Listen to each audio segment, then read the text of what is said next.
नमस्ते students, welcome to all. स्वागत है आप सभी का पीटी एजुकेशन के ऊपर। मेरा नाम है राहुल हंस चौधरी और आज है हमारा सेशन नंबर 68। तो अपने 68वें सत्र पे हैं हम लोग। आज के जो हमारे टॉप 6 करंट स्टोरीज हैं, सबसे ऊपर हम बात करेंगे इंटरनेशनल ब्लू फ्लैग बीचेस। दो नए बीचेस को इसमें ऐड किया गया है जिसे ब्लू फ्लैग सर्टिफिकेशन मिला है, उसको जानेंगे। सेकंड, भारतीय वायुसेना के ऊपर हम बात करेंगे। Third, power sector of India. पहले भी हम बहुत बार इसके ऊपर बात कर चुके हैं ऊर्जा संबंधित क्षेत्रों में। फिर दोबारा बात करेंगे किस तरीके से डिस्ट्रिक्ट लेवल की कमेटियां बनाई जा रही हैं और उन कमेटियों को रिप्रेजेंट कौन कौन करेगा, ये सब मैं आपको बताऊंगा, तो हमारे साथ बिल्कुल बने रहें। Fourth, ease of doing business report. आप जानते हैं वर्ल्ड बैंक इस रिपोर्ट को रिलीज करता था, साफ मना कर चुका है, अब नहीं करेंगे, कोई दूसरा मेथड अपना रहे हैं। तो स्टूडेंट की जहां एक परेशानी खत्म हुई कि अच्छा है कि ये रिपोर्ट गया, तो अभी गया नहीं है भैया, फिर नया कोई रिपोर्ट आएगा, फिर वो याद करनी पड़ेगी। Fifth, Shankhalipi script. इस तरीके की जो न्यूज वो बताती है कि जो इतिहास है वो भी करंट अफेयर से रेगुलेट होता रहता है, चलता रहता है। संखलिपि स्क्रिप्ट में हम बात करेंगे गुप्ता डायनेस्टी के ऊपर, जो गुप्ता पीरियड था। सिक्स्थ, हमबोल्ट पेंगुइन्स, इनके ऊपर बात करेंगे। And finally MCQs for the practice for today. Shall we begin? चलिए शुरू करते हैं, बहुत मजा आएगा आपको। दोस्तों, जितना हो सके सेशन को लाइक कीजिए, शेयर कीजिए, अपने दोस्तों को दिखाइए। इस तरीके के सेशन पत्र सूचना कार्यालय is a mouthpiece of the government, और आप पेपर भी सरकारी ही देने जा रहे हैं, तो इसको करना आपके लिए बहुत ज्यादा इंपॉर्टेंट हो जाता है। सबसे पहली स्टोरी है अपनी इंटरनेशनल ब्लू फ्लैग बीचेस। तो दो नए बीचेस जो हैं वो ऐड किए गए हैं भारत की तरफ से, जिन्हें ब्लू फ्लैग सर्टिफिकेशन मिला है ऑन सितंबर 21 सितंबर को। Right. Two beaches that received the certification in 2021 are Kovalam, जो कि तमिलनाडु का है, एंड एडन, जो कि पुडुचेरी का है। तो ये दो बीचेस के नाम आप याद रखिएगा, Kovalam and Eden. Blue flag certification आप जानते हैं एक अंतरराष्ट्रीय इको लेवल टैग है। अब जो नए दो ऐड हुए हैं, इससे भारत की जो टोटल बीचेस की संख्या है वो कितनी हो गई है? वो हो गई है 10। साथ ही साथ जो ब्लू फ्लैग सर्टिफिकेशन है, तो इसका रीसर्टिफिकेशन भी किया जाता है। तो जो पहले से 8 थी उनको दोबारा रीसर्टिफाई किया गया। कौन कौन सी है? शिवराजपुर, जो कि गुजरात में है, गोखला, जो कि दीव में है, कासरकोड एंड पदुबिदरी, जो कि कर्नाटक में है, कपाड़ केरला, ऋषिकोंडा आंध्र प्रदेश, गोल्डन बीच उड़ीसा, और राधानगर इन अंडमान एंड निकोबार। तो ये 8 हैं। दो नए ऐड हुए, एक तमिलनाडु से, एक पुडुचेरी से। क्लियर है? अब ब्लू फ्लैग सर्टिफिकेशन के ऊपर हम बात करते हैं। ये सर्टिफिकेशन किनको दिया जाता है? ऐसे बीचेस को दिया जाता है जो सबसे साफ सुथरे होते हैं, जहां पे स्वच्छता का प्रमाण मिलता है। तो ऐसे बीचेस को फिर ये सर्टिफाई किया जाता है, ये सर्टिफिकेशन वगैरह दिया जाता है। It is one of the world's most recognised voluntary eco labels that are awarded to the beaches, marine as well as sustainable boating tourism operators. Right. अब इनके क्राइटेरिया क्या होते हैं? अगर मुझे मान लीजिए कि किसी भी बीच को कोई सर्टिफिकेट देना है, तो कुछ तो क्राइटेरिया होगा ना। तो इनके कुछ मतलब क्राइटेरियाज होते हैं, जिसमें इनको एनवायरमेंटल चीज़ों को देखना होता है, एजुकेशनल, एक्सेसिबिलिटी, सेफ्टी। तो ये सारे क्राइटेरिया जो है वो चेक किए जाते हैं। टोटल मिला के कितने हैं दोस्तों? टोटल मिला के ऐसे 33 क्राइटेरिया है जिनको देखा जाता है ब्लू फ्लैग सर्टिफिकेशन के लिए। क्लियर है? The blue flag certification programme for beaches and marinas is run by international and NGO, non governmental and non profit organisation. और इस ऑर्गेनाइजेशन का नाम क्या है? इस ऑर्गेनाइजेशन का नाम है foundation for environmental education, FEE. Foundation for environmental education, FEE. कब स्टेब्लिश हुआ था? 1985 में स्टेब्लिश हुआ। कहाँ का ऑर्गेनाइजेशन है? फ्रांस का ऑर्गेनाइजेशन है। क्लियर है? ये सारी चीजें, ये चीजें आप ध्यान रखेंगे, एग्जाम में आपको कहीं भी कोई किसी तरीके से प्रॉब्लम नहीं होगी। द मैग्निफिसेंट एट आपके सामने है। शिवराजपुर, गोखला, कापड़, ऋषिकोंडा, गोल्डन बीच, राधानगर, कासारकोड, पदुबिदरी, कर्नाटका। अगर ये वीडियो अभी देख रहे हैं तो एक बार वीडियो के साथ साथ मेरे साथ दोबारा बोलिए। क्या होता है, ज्यादातर बोलने से चीजें याद रहती हैं। कौन कौन सा है? पहले नंबर पर बोलिए बोलिए, शिवराजपुर द्वारका गुजरात का, दूसरा गोखला दीव का, तीसरा कपाड़ केरला का, चौथा ऋषिकोंडा आंध्र प्रदेश, फिर golden beach Orissa, Radhanagar Andaman and Nicobar island, Kasarkod और पदुबिदरी कर्नाटक का, और अभी कौन सा बना है? कोवलम और एडन। कोवलम तमिलनाडु का, एडन पुडुचेरी का। तो 10 याद हो गए कि नहीं हो गए? याद बताओ जरूर, कमेंट थ्रेड में बोलो याद हो गए सर। दूसरी स्टोरी अपनी है इंडियन एयरफोर्स, भारतीय वायुसेना के ऊपर। तो सरकार ने हाल फिलहाल डिसाइड किया है कि वो नए एयर मार्शल चीफ जो है अपॉइंट करने जा रहे हैं। और जो नए होंगे वो कौन होंगे? वो होंगे V R Chaudhary ji. Right. तो वी आर चौधरी जी जो है वो भारतीय वायुसेना के नेक्स्ट एयर चीफ मार्शल बनने जा रहे हैं। किसको रिप्लेस करेंगे? ये रिप्लेस करेंगे RKS भदौरिया साहब को, जो कि 30 सितंबर 2021 को रिटायर हो रहे हैं। वी आर चौधरी जी की अभी पोजीशन क्या है करंटली या presently? He is the vice chief of air staff, right. तो इनको बहुत बहुत शुभकामनाएं, बहुत बहुत कॉन्ग्रेचुलेशन। ये है वी आर चौधरी जी, आप देख सकते हैं कितनी अच्छी स्माइल है इनकी और क्या पर्सनैलिटी है। हिस्टोरिकल बैकग्राउंड अगर हम देखें तो आप जानते हैं कि वायु जो इंडियन एयर फोर्स है उनका जो डे है वो 8 अक्टूबर को मतलब सेलिब्रेट इस बार किया जाएगा 2021 में। और ये कौन सी सेलिब्रेशन होगी? This was the 89th celebration, right. On this day, the Air Force in India was officially raised in 1932 as the supporting force of Royal Air Force of United Kingdom. तो 8 अक्टूबर 1932 से चलकर हम आ गए हैं 8 अक्टूबर 19 2021 पे, राइट। और ये टोटल कितने हो गए? 89th। क्लियर? अब कुछ हिस्टोरिकल बैकग्राउंड देखिए तो 1933 में इनका पहला ऑपरेशनल स्क्वाड्रन हुआ था। 1940 में वर्ल्ड वॉर टू में पार्टिसिपेट किया था। Air force in India came to be called as Royal Indian Air Force, तब इसे कहा जाता था। 1950 में फिर ये इंडियन एयर फोर्स बना after the republic came into being. कुछ और फैक्ट्स अगर हम देखें तो भारतीय वायु सेना जो है is the fourth largest in the world after the USA, China and Russia. तो अमेरिका, चीन, रशिया के बाद भारत की जो वायुसेना चौथे नंबर पे आती है। हेडक्वार्टर कहाँ है? न्यू दिल्ली में है। मोटो क्या है? टच द ग्लोरी विद, माफ कीजिएगा, touch the sky with glory, नव स्पृशम दीप्तम। ये इसको हिंद संस्कृत में कहा जाता है। ये भगवत गीता का 11वें चैप्टर से लिया गया है। President of India holds the rank of supreme commander of the air force, ये आपको ध्यान रखना होगा। The chief of air staff and air chief marshal is responsible for the operational command of the air force. इनका जो सबसे famous operation रहा है ऑपरेशन मेघदूत, ये आपको ध्यान रखना है। 13 अप्रैल 1984 को किया गया था। साथ में इंडियन आर्मी भी थी इनके साथ। ऑपरेशन मेघदूत में क्या था कि सियाचिन ग्लेशियर की पे सिक्योरिटी रीजन से कुछ वहां पे ऑपरेशन किए गए थे, तो ये आपको ध्यान रखना है वहां पर। साथ ही साथ वायुसेना जो है बहुत सारे रिलीफ ऑपरेशंस में भी मदद करती है। लोगों को रेस्क्यू करना, वहां से निकालना जहां पर प्राकृतिक आपदाएं आ जाए, साइक्लोन वगैरह जैसी, सुनामी जैसी चीजें आ जाए, तो वहां से भी निकालने का काम जो है वायुसेना का होता है। साथ ही साथ यूएन पीस कीपिंग मिशंस में भी ये काम करते हैं। क्लियर है? तो इंडियन एयरफोर्स के नए चीफ एयर मार्शल कौन अपॉइंट होने जा रहे हैं, नाम याद रखना है आपको, and that person is V R Chaudhary. Many many many congratulations to him, right. तीसरे आप पे आते हैं हम पावर सेक्टर ऑफ इंडिया के ऊपर। तो अभी हाल फिलहाल जो ऊर्जा मंत्रालय है, मिनिस्ट्री ऑफ पावर है, उन्होंने एक ऑर्डर इश्यू किया है कि वो एक डिस्ट्रिक्ट लेवल की कमेटियां बनाएंगे जिससे कि पूरे देश भर में जो बिजली की जो सप्लाई है उसकी क्वालिटी को इम्प्रूव किया जा सके। ठीक, सभी राज्यों और केंद्र शासित प्रदेशों को ये नोटिफाई कर दिया गया है that establishment of these district electric committees DEC, ये सब के सब मतलब आपको करना पड़ेगा। और इसमें पूरा का पूरा जो नोडल एजेंसी का जो पूरा रोल प्ले करेगी वो मिनिस्ट्री ऑफ पावर करेगी। ठीक, इस तरीके की जो कमेटियां हैं वो सारे के सारे स्कीम्स को देखेंगी जो कि ऊर्जा से रिलेटेड है, और कुछ ऐसे प्रावधान बनाने की कोशिश करेगी जिससे लोगों को जो सेवाएं मिल रही हैं बिजली से संबंधित उसको और बेहतर किया जा सके। It will meet at district headquarters at least once in 3 months, हर 3 महीने में एक बार मुलाकात होगी इस कमेटी की। The committee would comprise the most senior members of the parliament in the districts as the chairperson and other MPs in the district as the co-chairperson, district collector as a member secretary among others। तो IS officers भी इसमें part रहेंगे। आप में से जो लोग बनेंगे आने वाले समय में इन कमेटियों का पार्ट आप भी बनेंगे, तो बिल्कुल लगन के साथ मेहनत कीजिए। पावर सेक्टर की अगर हम बात करें तो one of the most diversified sector है विश्व में। Sources of power generation range from conventional sources such as कोयला, lignite, natural gas, oil, hydro, nuclear power, ये सारे जो है कन्वेंशनल सोर्सेज हैं। नॉन कन्वेंशनल में कौन कौन से आ गए आपके? विंड आ गए, सोलर आ गए, एग्रीकल्चर, डोमेस्टिक वेस्ट, इस तरीके की चीजें आ गई। भारत जो है वो तीसरा सबसे बड़ा प्रोड्यूसर है इलेक्ट्रिसिटी के मामले में अगर मैं बात करूं, और दूसरा सबसे बड़ा कंज्यूमर है। तीसरा क्या है दोस्तों? तीसरा सबसे बड़ा प्रोड्यूसर है भारत, और दूसरा क्या है? दूसरा कंज्यूमर है, second largest consumer of electricity in the world. 100% FDI जो है परमिट किया गया है ऑटोमेटिक रूट के through in the power sector, ये भी बहुत ही सही चीज है। टेलीकॉम सेक्टर में भी कर दिया है, हमने पिछले ही सेशन में बात की है।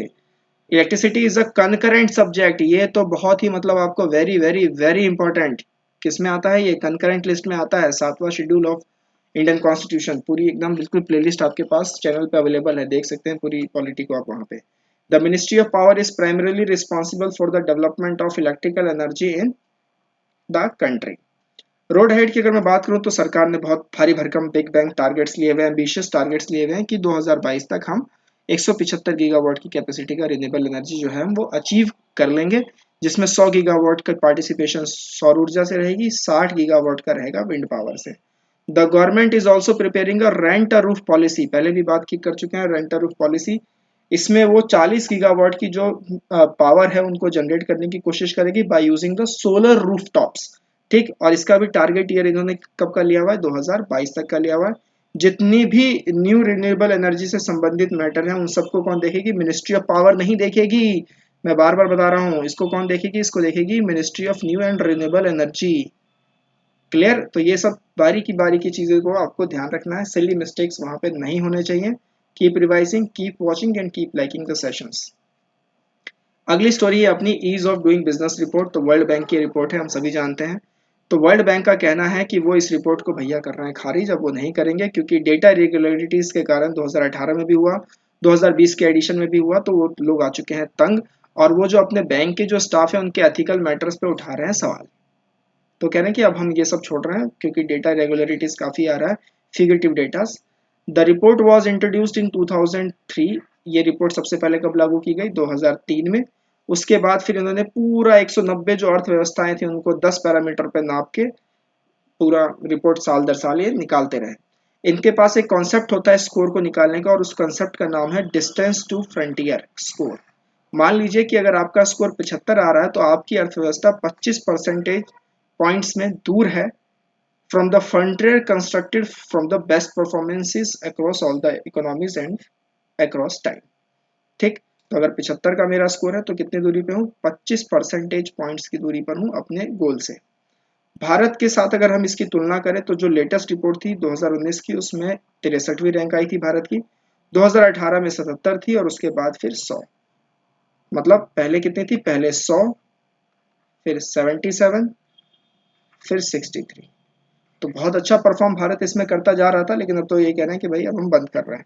ठीक, द गवर्नमेंट गोल यानी भारतीय सरकार का जो इसमें गोल था वो ये था कि 2020 तक हमें टॉप 50 की इकोनॉमीज में आना था, क्योंकि ईज ऑफ डूइंग बिजनेस, क्योंकि एक ऐसा इकोसिस्टम क्रिएट करना जहाँ पे बिजनेस आप आराम से कर सकें। क्योंकि बिजनेस करने का सबसे बड़ा ड्रॉबैक ये है कि once you get into the business आप एग्जिट नहीं कर सकते। ऐसे बहुत सारे कड़े कानून है भारत के अंदर में कि एग्जिट करना बड़ा मुश्किल हो जाता है। तो उन सब चीज़ों को रिलैक्स करने के लिए भारत सरकार ने काफ़ी ज़्यादा इसमें मेहनत की, हर पैमाने पे देखा, और ये रीज़न है कि भारत की इसमें रैंक सुधरी। हालांकि ये जो रैंकिंग आती है ये सिर्फ 2 सिटीज़ को ही कवर अप करती है। कई क्रिटिक्स ऐसा बताते हैं कि सिर्फ 2 ही सिटीज़ तो कवर अप की जा रही है, इसमें भी क्या उछलना। ठीक, कौन कौन सी सिटीज़, मुंबई और दिल्ली। मुंबई की वेटेज कितनी है, 47%, और दिल्ली की वेटेज कितनी है, 53%। तो ध्यान रखिएगा दिल्ली का वेटेज ज़्यादा है मुंबई के वेटेज से। स्टेटमेंट ऐसे का ऐसा बना के आ सकता है, नंबर्स नहीं पूछेगा यूपीएससी, स्टेटमेंट पूछेगा कि Delhi has more weightage as compare to Mumbai in the reports of ease of doing business. Right, तो क्या ये सही है या गलत आपको बताना है। वर्ल्ड बैंक की अगर थोड़ी सी संक्षेप में हम बात करें तो 1944 में ये बनाया गया था। इसका पहले नाम क्या था, IBRD, international bank for reconstruction and development, और इसके साथ जो सिस्टर्स ऑर्गेनाइजेशन कहते हैं ना वर्ल्ड बैंक और आईएमएफ को, तो आईएमएफ इसके साथ बना था। The IBRD letter became the world bank. The world bank group is a unique global partnership of 5 institutions working for sustainable solutions, जिनका पूरा का पूरा काम क्या है कि भाई गरीबी को रिड्यूस किया जा सके, प्रोस्पेरिटी को बढ़ाया जा सके, डेवलपिंग कंट्रीज को डेवलप्ड कंट्रीज में लाया जा सके। ये सारी मतलब बातें हैं। कुछ इनके जो मेजर जो रिपोर्ट्स हैं, एक रिपोर्ट तो आपके सामने हम डिस्कस कर चुके हैं जो अब आएगा नहीं, ईज ऑफ डूइंग बिजनेस, दूसरा है ह्यूमन कैपिटल इंडेक्स और वर्ल्ड डेवलपमेंट रिपोर्ट। और भी कुछ रिपोर्टें हैं लेकिन फिलहाल टॉप मेजर 3 में आप इसको याद रख सकते हैं। क्लियर है, ईज ऑफ डूइंग बिजनेस, कोई डाउट दोस्तों। अगली स्टोरी पे बात करते हैं, दैट इज संखलिपि स्क्रिप्ट। तो हम आ गए हैं अब इतिहास के पन्नों पे। हाल फिलहाल आर्कियोलॉजिकल सर्वे ऑफ इंडिया ने बोला कि हमें कुछ इंस्क्रिप्शंस मिले हैं, वो भी एक मंदिर के सीढ़ियों के ऊपर, जो कि ऐसा बताया जा रहा है कि ये गुप्ता पीरियड से रिलेटेड है। तो वो इंस्क्रिप्शंस उन्हें कैसे मिले हैं, वो इंस्क्रिप्शंस को उन्होंने बोला है कि ये शंख लिपि हैं, क्योंकि ये जो लिपियां हमें मिली हैं ये शंख जैसी प्रतीत होती हैं। कहाँ पे मिली हैं, ये मिली हैं उत्तर प्रदेश के एटा डिस्ट्रिक्ट और बिलसर गांव में। क्लियर है, किस पीरियड का बताया जा रहा है, तो गुप्ता पीरियड का बताया जा रहा है। जब इसको डेसिफाइड किया गया तो आर्कियोलॉजिस्ट का कहना था कि इस पे लिखा हुआ है श्री महेंद्रादित्य। क्या लिखा हुआ है, श्री महेंद्रादित्य, जो कि टाइटल था किसका, कुमार गुप्ता वन का। Kumar Gupta one of Gupta dynasty. आप जानते हैं समुद्रगुप्त थे, काफी फेमस थे, नेपोलियन ऑफ इंडिया कहा जाता था इन्हें। फिर इनके बेटे आए जिनका नाम था चंद्रगुप्त टू, चंद्रगुप्त वन तो पहले ही हो गए थे, चंद्रगुप्त टू, और उनके बेटे थे कुमार गुप्त वन, मतलब समुद्रगुप्त के आप कह सकते हैं पोते। The discovery becomes significant since only two other structural temples from the Gupta age have been found so far, Dashavatara temple Deogarh और भीतरगांव टेम्पल कानपुर देहात।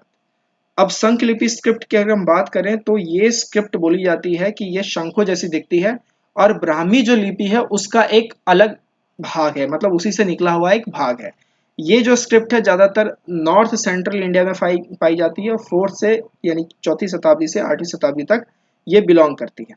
क्लियर है। इसको सबसे पहले मतलब डिस्कवर्ड किसने किया था, तो सबसे पहले ये उत्तराखंड के एक त्रिशूल, ब्रास का एक त्रिशूल था 1836 में, उसको एक इंग्लिश स्कॉलर जेम्स प्रिंसप ने क्या किया था, डिस्कवर किया था। Prominent sites with shell inscriptions include the Mundeshwari temple in Bihar, Udayagiri caves in Madhya Pradesh, Mansar in Maharashtra and some of the cave site of Gujarat and Maharashtra. तो ये जो शंख लिपि स्क्रिप्ट है पहले भी पाई जा चुकी है, यूपी में भी हाल फिलहाल मिली है। The shell inscriptions are also reported in Indonesia, Java and Borneo. Clear है दोस्तों यहाँ तक। तो ये आपको ध्यान रखना है कहाँ मिला है, क्या इंपॉर्टेंट है और इतिहास के किस पन्नों से कहाँ कनेक्ट करता है। तो थोड़ा बहुत हमने इसे कवर अप करने की कोशिश की है। कुमार गुप्त से रिलेटेड मैं एक और चीज बता दूं कि जो नालंदा विश्वविद्यालय है उसकी स्थापना भी यानी उसकी रचना भी कुमार गुप्त वन ने ही कराई थी। तो ये थोड़ा सा आप ध्यान रखिएगा, बहुत इंपॉर्टेंट फैक्ट हो जाता है from the perspective of prelims examinations of UPSC, right. और ये कुछ इस तरीके से दिखता है, तो आपको थोड़ा सा यहाँ पे मदद मिल जाएगी, थोड़ा विजुअलाइजेशन में आपको ध्यान रहेगा। आज की लास्ट स्टोरी दोस्तों, हम्बोल्ट पेंगुइन्स। तो दो नए हम्बोल्ट पेंगुइन्स जो हैं इन्होंने मुंबई के बाइकुला जू में एंटर किया है। इनका नाम हम्बोल्ट क्यों रखा गया, तो एक कोल्ड ओशियन करंट होता है जिससे बोलते हैं हम्बोल्ट करंट, उनके नाम पर ही इनका नाम रखा गया है। हम्बोल्ट करंट को पेरू करंट भी कहते हैं, is a cold low salinity ocean current that flows from north along the western coast of South America. तो आप समझ सकते हैं कि ये जो हम्बोल्ट पेंगुइन होते हैं ये कहाँ के ब्रीड होते हैं, ये साउथ अमेरिकन होते हैं और चिली और पेरू के तट पर देखे जाते हैं, राइट। और खाने के मतलब तलाश में बहुत लंबे लंबे डिस्टेंसेस करते हैं, तो चलते हुए बड़े प्यारे लगते हैं, देखा होगा आपने वीडियो, चलते हुए बड़े प्यारे क्यूट क्यूट से नहीं लगते हैं। इनका आयुसीन स्टेटस क्या है, इनका आयुसीन स्टेटस है वल्नरेबल, साथ ही साथ एक प्रोटेक्टेड स्पीसीज में आते हैं। लाइफ स्पेन इनका 20 साल का ही रहता है। प्राइमरली ये फिश या एनकोविस और हेरिंग या जो भी समुद्री खाने हैं उन पे, सी फूड उन पे भी ये डिपेंड करते हैं। अभी हाल फिलहाल ज्यादातर इनकी कमर्शियल फिशिंग और ऑयल पोल्यूशन के कारण इनकी जो प्रजाति है उस पर थोड़ा सा संकट आ रहा है, तो थोड़ा इनको ध्यान रखना है। Humboldt penguins, IUCN status vulnerable and counted as a protected species under CITES. Clear है। चलिए अब बात करते हैं एमसीक्यूज पे। पिछले सेशन में जो हमने एमसीक्यूज दिया था उसके आंसर देने का समय आ गया है। ग्लोबल मीथेन प्लेज, इसको लॉन्च किस कंट्री ने किया था, तो यूएसए ने किया था EU के साथ मिलकर मीथेन एमिशंस के लिए 1/3 से रिड्यूस करने की बात की गई थी। Which of the following taxes have been subsumed in GST, तो ये सारे के सारे जो टैक्सेस आपके सामने लिखे हैं सबके सबको जीएसटी में सबस्यूम कर दिया गया है। तीसरी थी हमारे पास, which of the following is not a green house gas, methane है, नाइट्रियस ऑक्साइड है, ओजोन है, हाइड्रोजन नहीं है। तो सही आंसर क्या होगा, option B. General science is also part of the syllabus, तो आपको ऐसे सवालों को भी ध्यान रखना है। आज के 3 सवाल आपके लिए रेडी कर दिए गए हैं दोस्तों। सबसे पहला है, where are Udayagiri caves located, कहां पर लोकेटेड है। 4 ऑप्शन हैं आपके पास, जरूर कमेंट थ्रेड में पार्टिसिपेट कीजिए, करके दिखाएंगे कि स्पिरिट रखिए। ह्यूमन कैपिटल इंडेक्स, इस रिपोर्ट को कौन से भाई लोग जो हैं पब्लिश करते हैं, वर्ल्ड इकोनॉमिक वाले करते हैं, वर्ल्ड बैंक वाले करते हैं, आसियान वाले कर रहे हैं या फिर IMF वाले करते हैं। तीसरा, प्रधानमंत्री कौशल विकास योजना, ये किस मिनिस्ट्री के तहत इंप्लीमेंट किया जाता है। 4 ऑप्शन है आपके पास, फटाफट अपने आंसर कमेंट थ्रेड में लिखिए, पार्टिसिपेशन रेट हाई रखिए। पीटी के सब्सक्रिप्शन कोर्सेज ऑन है, CA booster premium, power of 10, आइए जुड़िए, दोस्तों को भी जोड़िए। साथ ही साथ बहुत अद्भुत अद्भुत प्यारे प्यारे कोर्सेज हैं यूपीएससी की तैयारी के लिए, लिंक वगैरह सब आपको दिए गए हैं, हेल्पलाइन नंबर है, कोई भी प्रॉब्लम है तो आप बताइए, लिंक पे क्लिक कीजिए, एनरोल कीजिए, दोस्तों को भी कराइए। और ये सिविल तपस्या, ये तो वरदान है आपके लिए। Lots of study material, current affair with regular updates, the Hindu के regular analysis, downloadable PDF and lots of MCQs for the practice. हम मिलेंगे दोस्तों इसी तरह से आने वाले सेशन में। टिल देन टेक केयर, नमस्ते, जय हिंद।